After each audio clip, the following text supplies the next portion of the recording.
We're back for another class and we're going to start in the all fours position today.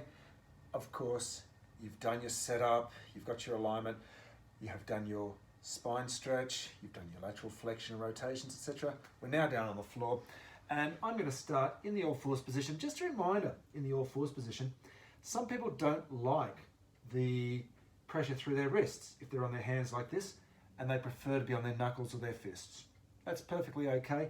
It's actually a little bit harder stability-wise because you're just not getting all that feedback and you don't have as large a base of support. But it's completely up to you whether you're on your hands or on your knuckles. We'll get our good alignment and we'll start off simply with the simple leg slide because it's the start of the class. So it's always harder to find your alignment or your stability early in the class. So if we're doing this late in the class, I'd probably go immediately into opposite arm and leg.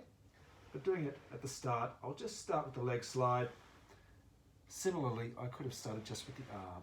If you're feeling balanced, add the arm swing as well, keeping your shoulders as well as your hips nice and level. And only if you're feeling quite stable, worry about sliding out and then lifting, maybe even holding. Notice how the hand and the knee leave at the same time. I'm not sliding out the leg and then moving the arm like I just demonstrated then. Now, you can continue with your all fours swimming, or you can come into more of a strength exercise. This is the straight arm version of the Sphinx. And once again, you can be on your hands or you can be on your knuckles, and you'll keep your elbows soft. I'll curl the toes under and I'll straighten one without locking out the knee, then the second leg. Notice how my hips and my torso stayed still. I'll hold it here for an in-breath, then breathe out and slide back in, one at a time. Take a breath in and then start again. Sometimes I'll start with the right leg, and sometimes I'll start with the left. Obviously, if you hold it here for longer, it is harder.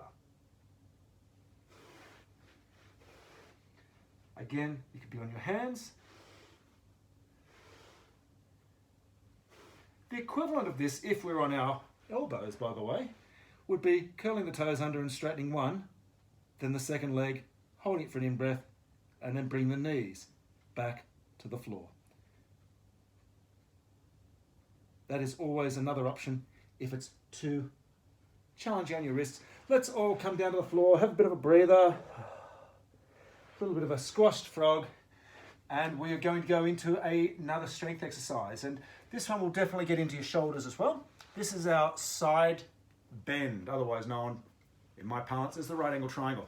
And we're just going to do the static hold of this one. So, shoulder is down, we're not creeping it up towards our ears, elbow directly underneath. Lift your rib cage up as you push that top hip down towards your heels. I've got that natural curve of my lower back, so if I'll side on, for instance, you would hopefully see that. Anyway, I'm actually doing the exercise here with my hips on the mat. It's a bit harder. It's quite a bit harder with my hips off the floor. If I had straighter legs, which I will now demonstrate, top leg forward, it's harder again. And of course, both those options are available with a straight arm. Shoulders still locked down. Remember, the arm is not perpendicular to the body or to the floor, it's somewhere in between. Softness through the elbows. And this is this is probably my preferred version of the static hold. We're going to go into our chest release right now. And so staying on this side, length through the crown of your head. And let's guide the head for the first couple of these.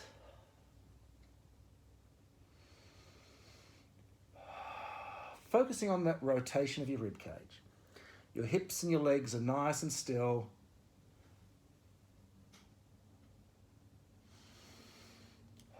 I'm going to straighten that arm out.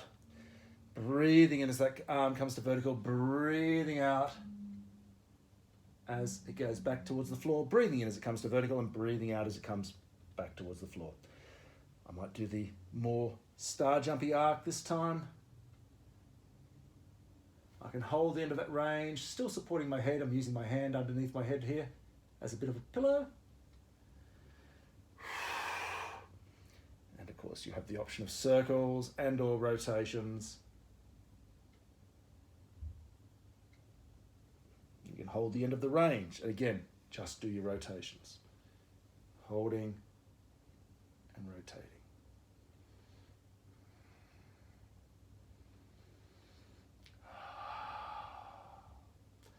So listen to your body. Look for those little tight spots. Hold them, release. You're still focusing on that rotation of your rib cage, despite the fact you're now also focusing on that stretch and that release across the front of the shoulder and the front of your chest. Continue on, 1 or 2 more, and then we're going to roll onto our back. We're going to start off just with that lovely awareness exercise, the up, up, down, down, getting that coordination with our global abs, the ones closer to the surface, and with the deep ones, which are working the whole time, as well as, of course, making sure you're nice and relaxed through your shoulders. So find your neutral pelvis. Always important to find our alignment first. Corset muscles are engaged, love handles are relaxed. Now I engage the love handles, bring the second leg up, and switch them off. They're still switched off. Now they're on. Let that foot sink into the sand, switch these off, and continue. You can make it a bit harder with slightly straighter legs. Be aware you're still on that same coordination. I got further away coffee table as well. You might, like myself, close your eyes and just tune into what I can feel. In this case, across the back of my hips and sacrum, base of the rib cage, and just through my muscles, whether or not they're tight. So sometimes just having my hands in this position helps me to just relax through the shoulders and arms. So just 1 or 2 more of those. We've got a few sets of scissors coming up next. I'm just going to have a little drink of water. And we'll start our scissors. And as usual, you'll have option of 1 or both legs at coffee table. We're not going to do a lot of exercises with the legs at coffee table / 100 position today. We're going to focus predominantly on our shoulders. And we've also got a little bit through the hips as well. So for the scissors, I'm going to float 1, then 2 legs to coffee table. First set, I'm just going to pivot at the hip, take the heel to the floor, breathe in as I come back up. No loss of alignment. I can still feel that natural curve under my lower back. I'm not doming my tummy, not pushing up towards the ceiling. I am taking my heel down. I'm actually touching the floor, which is as low down as I can take it. I can't take it any further than that, of course, unless I was over the edge of a step. And when I want to have a rest, hands on the knees, and you can just hold it here and have a rest. You can hug those knees up as you squish down that sponge under your lower back, or you can give yourself a little round the clock stretch, or you can do all of the above. You'll find your neutral pelvis. If you need to return the feet to the floor, do so. Float them up like you did for your up, up, down, down. We can make this a little bit harder by having 1 or both legs straighter. I've got both legs further away, straighter angle under the knee, and I'm going to maintain that angle as I do my next set of scissors. This is harder. You may find you're not coming all the way to the floor. So you've made it harder in one way, but you make it easier in another. And again, another way of making it harder is just to slow it right down.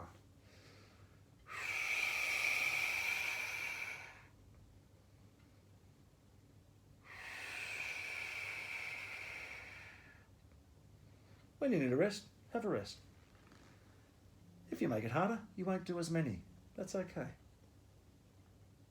In fact, it's perfectly normal. And once again, you might return the feet to the floor. I don't normally, but I'm just doing it today. I'm going to straighten out my right leg completely, and I'm going to scissor with the straighter leg. I could have this one a bit further away if I wanted to, and obviously I don't want to today. Keep your hips still. At the end of this set, have a rest. And then the other one.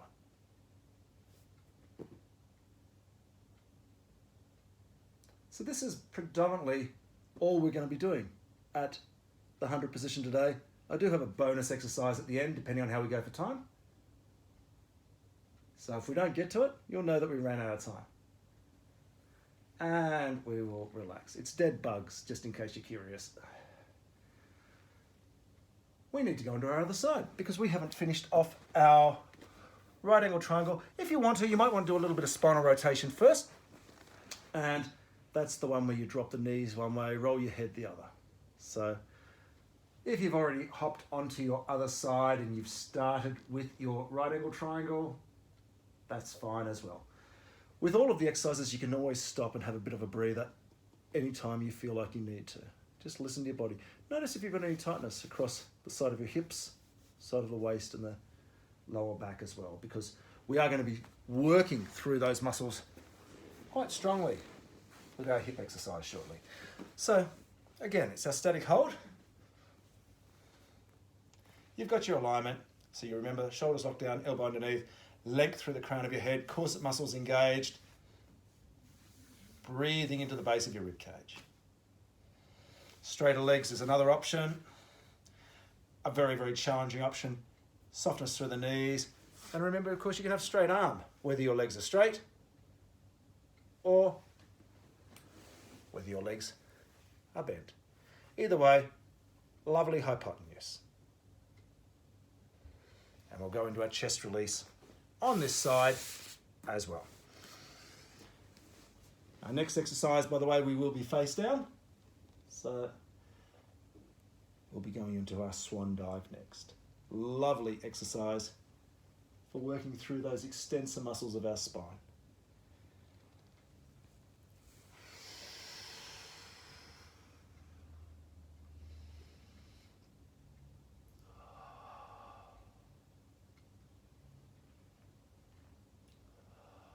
Remember, thoracic rotation, ribcage rotation, as well as the chest and shoulder release. So 2 of those muscles I just mentioned, the chest and the shoulder, that's 2/3 of the muscles that you're using when you do a push-up or a bench press. So if you do a few push-ups, you'll get into mostly pec major and anterior deltoid, and the other muscle, which we're not getting into right now, is the triceps, the muscles at the back of the arm. So you're stretching out 2 of those 3 push-up muscles. Don't forget, of course, to change directions if you are doing the circles, which I am. And as I mentioned, we're going to go into our swan dive next. We're going to be face down on the floor. And then we've got that lovely hip exercise coming up next. So I'll start a bit closer to the camera and then I'll move a bit further away. I'm going to start today in the arrow position, which is my usual position for the swan dive. Thumbtacks under my belly button. Allow myself to sink into the floor, but my corset muscles are engaged. Extend through the neck and slide those fingertips down as you extend through the rib cage. Breathe in as you return. The main thing is I want you breathing out as you go peel back. You might choose to hold it for an in-breath and then breathe out as you come back to the floor. That is also correct. Feel that length through the crown of your head. I'm going to extend now through my lumbar spine and also through my hip extensor muscles. Returning to the floor. I'm just going to move a little bit further away. It might be a little bit easier for you to see. And I might go into the push-up position. Arms are relaxed, peeling through the neck, dropping the elbows as I peel back through the thoracic, and maybe pushing through the heels of my palms. Now, usually if I go for that little bit of extra extension like I've done now, through the lower back, I don't worry about lifting the legs. I don't worry about the hip extensors.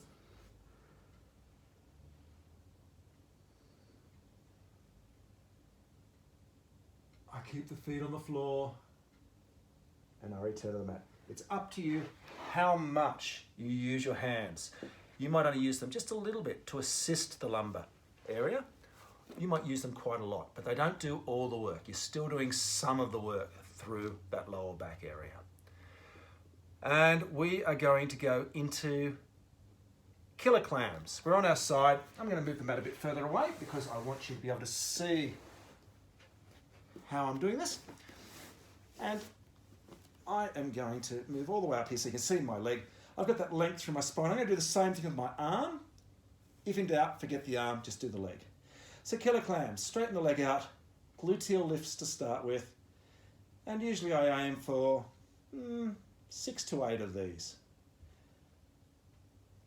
I rarely count, to be honest. I just have a bit of a general feel, yep, that's about enough, and then I move on to the next one. I'm always listening to my body. So probably a couple more of those. So this is the gluteal lifts. I'm doing the same thing through my shoulder. I'm going to hold the leg at whatever you want to call this position. I'm going to externally rotate, so toe to the ceiling, toe to the floor, toe to the ceiling, toe to the floor, and so on.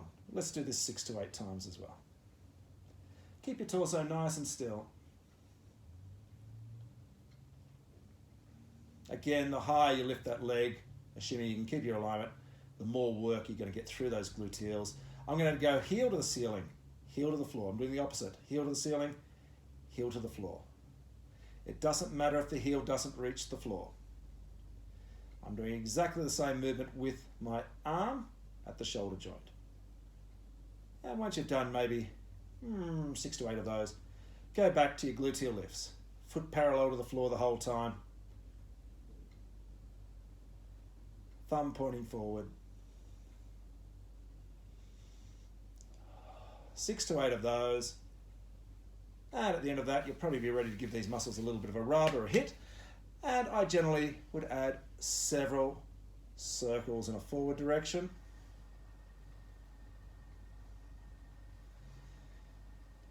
And several in an anti-forward direction.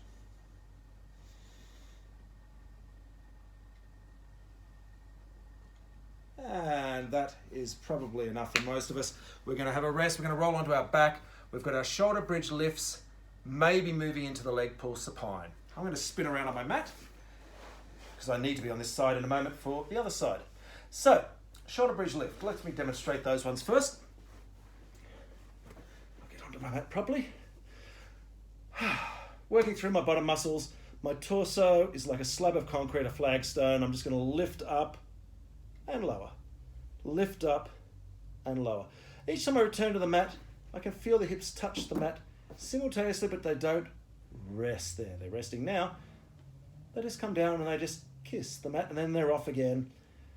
And you can do it slower than I just demonstrated then. That's even better. Sometimes I do the faster ones on the way up, but I control it on the way down. I'm going to have a rest. These muscles will fatigue, despite the fact that they are strong.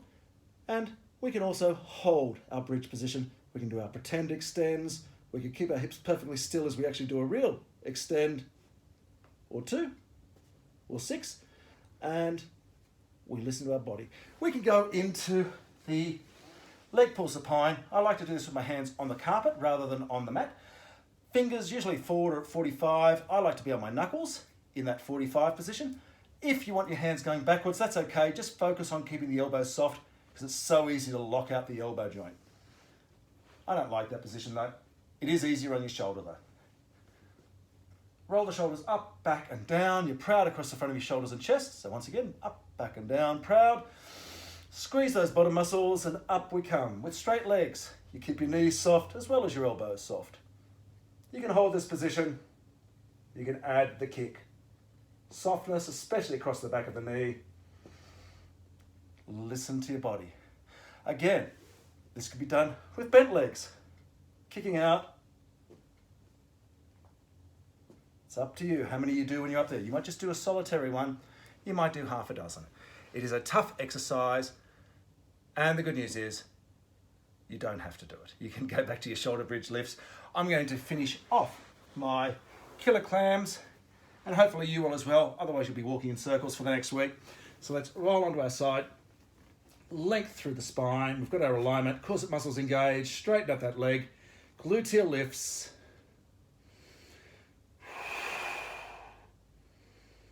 Generally I'd breathe out as I lift up. Breathe in as I come back. It doesn't have to be in time with your breathing. You might just be breathing into the base of the rib cage whilst you do the movement. That's fine.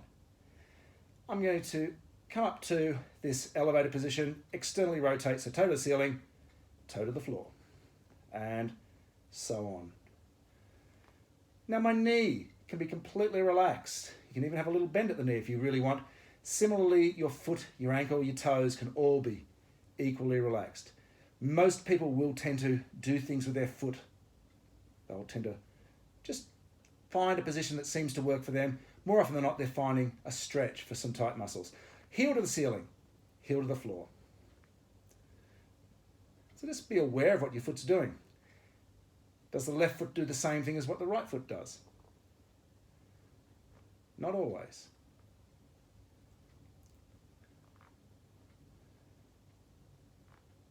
And back to your gluteal lifts. I have no idea how many that was. It was at least 6, I would imagine. If in doubt, just rewind the video and count for yourself. But it's not really important. It's more a case of what these muscles are telling me. And they are telling me that my leg's about ready to fall off. It's time to have a bit of a breather. And I'm going to do the straight-legged circles, several in one direction. Don't hold your breath. Keep breathing. And several in reverse.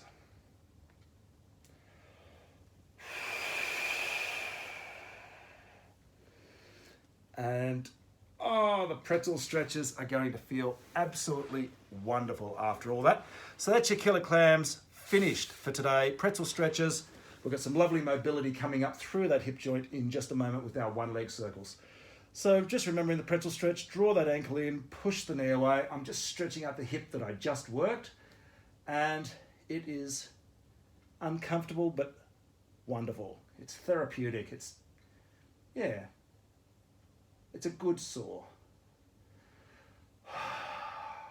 Each time I breathe out, I draw that ankle in, I push that knee just that little bit further away. I just let myself ease into those stretches. I'm going to pull the knee across. Oh, that's awesome. Those deep lateral rotators also got a great workout. Piriformis and friends in the back pocket area. Whew.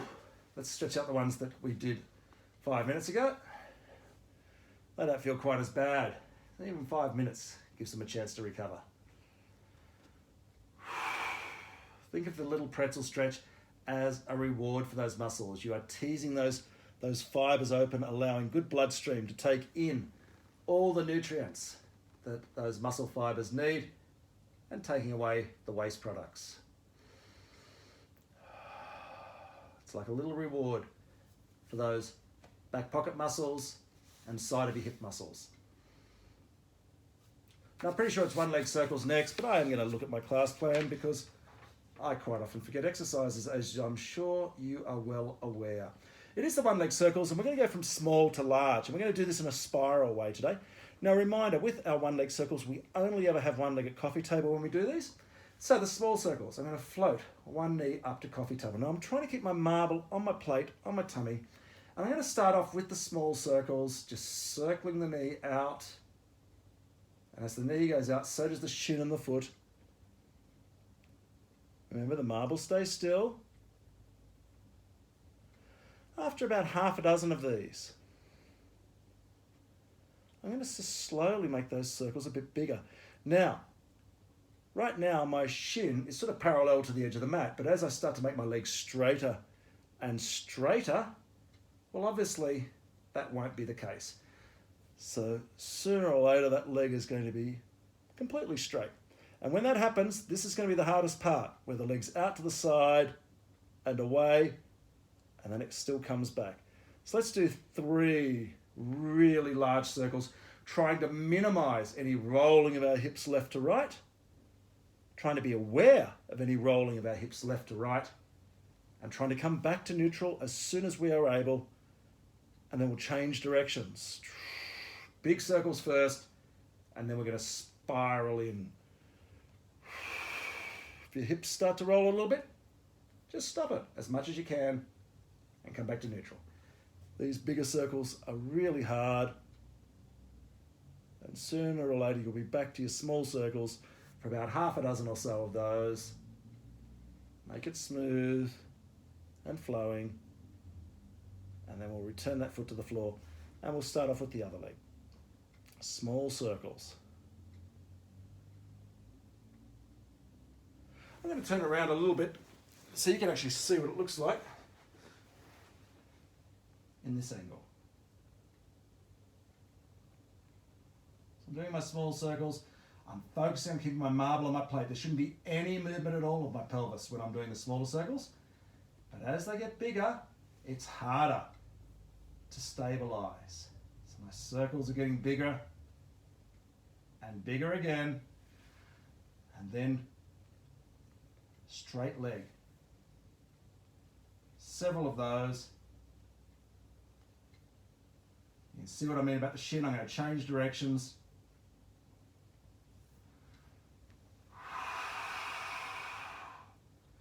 Several of those really big ones. Try to minimize any rotation of the pelvis and then start to make the circle a bit smaller. Start to spiral in until once again you're doing those smaller circles. Half a dozen or so in that smaller,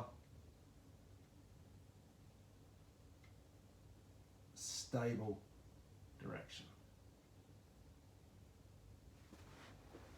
So finishing off your one leg circles. So we started off small, we spiraled out, then we came back in reverse. Shoulder bridge rolls now, continuing with our mobility. Taking your time and peeling up to your ski slope. We're going to have the arm drops on the in-breath. Breathing out as you roll back down. Breathe in as you bring the arms back down.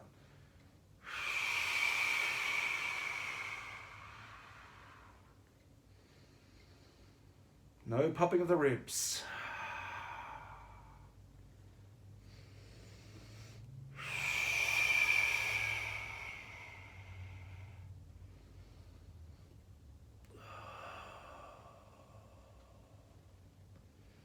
So a few more of those. You're thinking of that feeling of stretching your heels away from your buttocks, lengthening out the mat between your heels and your bottom. It's not lengthening, your feet aren't moving, the feet are staying flat, and you're engaging gluteus maximus and hamstrings. And we have almost finished. We have got a lovely stability exercise, and then we've got another strength exercise for our shoulders. Side kick, pick a side. It won't matter which side, but do remember which side you're on because you may well forget after the next exercise. I'm on my right hand side, length through the crown of my head, hips are stacked. Some people find it's easier to get the hips stacked, as in not rolling the hips forward or backwards, by starting in this kneeling position, whatever you want to call this, bent knee position. Straighten the legs out, bring them forward, and then float those legs off the floor. The palm of this arm is facing towards the ceiling, and you're going to kick forward as you breathe out. Breathe in as you come back. You know there's a few other variations here. You've already done a different type of gluteal lift today, but that's also a variation. Staying as still as you can. You're working through these gluteals again, by the way. You're also working through the adductor muscles, the inner thigh muscles of the other leg, even though it may not feel like it. They are definitely working, and they're working isometrically, meaning they're working without changing length. A strength sequence we've got coming up now, specifically for the shoulders. We're going to start in the Sphinx position. And I'm now going to, now notice where my hip position is. I'm not too high with my bottom. I'm going to rotate my right arm. It's the one furthest from the camera. And now I'm going to rotate into my static right angle triangle that we did earlier. I'll hold it here for 3 to 5 seconds. And then I'll rotate as I come back. Return the feet to the floor and relax them. Hold the Sphinx position, the leg pull prone. Again, 3 to 5 seconds, certainly longer if you want, before I rotate this arm and use the other hand just to assist me to come up into my right angle triangle on the other side. Again, I'll rotate as I rotate back to the floor with my body. Relax the feet onto the floor before I then rotate the arm. I share the weight all the way through the forearm. Most of it's through the elbow though, as I rotate to my other side. This can be done straight-legged. Not easy. Top leg is forward. As I rotate, I'm doing the same thing with the shoulder. I'm obviously into the straight-legged Sphinx, soft at the knees. Rotate. Again, coming onto my side. All of these variations can also be done straight-armed as well as straight-legged, or of course you could do it straight-armed, bent-legged. So you've got 4 different options for this one. When you've had enough, going on to your other side, which for me will be my left-hand side, and moving into your side kick. And we're almost finished today's class.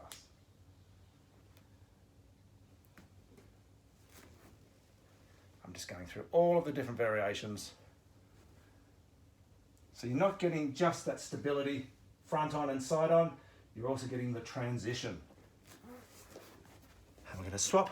I'm going to certainly go onto my other side. I was on my right before, so I'm on my left now for my side kick. Getting my alignment, always getting your alignment, my breathing and my centering, my ABCs. And then we add flowing movement. Smooth, keeping your shoulders still and stacked, keeping your hips still and stacked. If in doubt, come back, check. Your legs might have drifted back. Your hips might have drifted forward or back. Just check it. Use the back of your hand.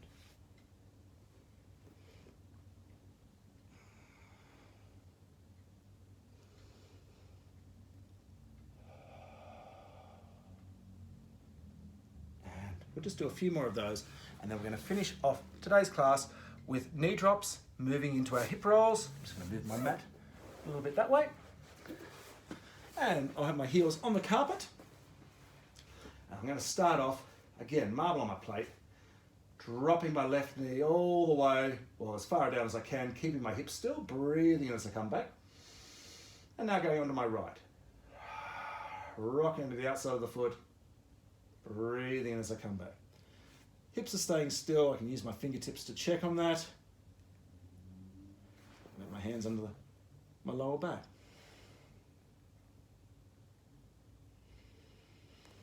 I'm going to go into my hip roll now. I'm dropping the knee out, sliding out in external rotation, rotating in, sliding in, swapping to the other leg.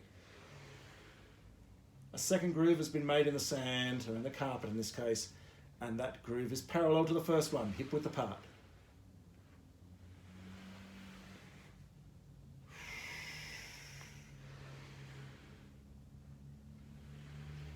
Lengthen out through the heel. Sometimes it feels really lovely just to hold that position. And then slide in. One more.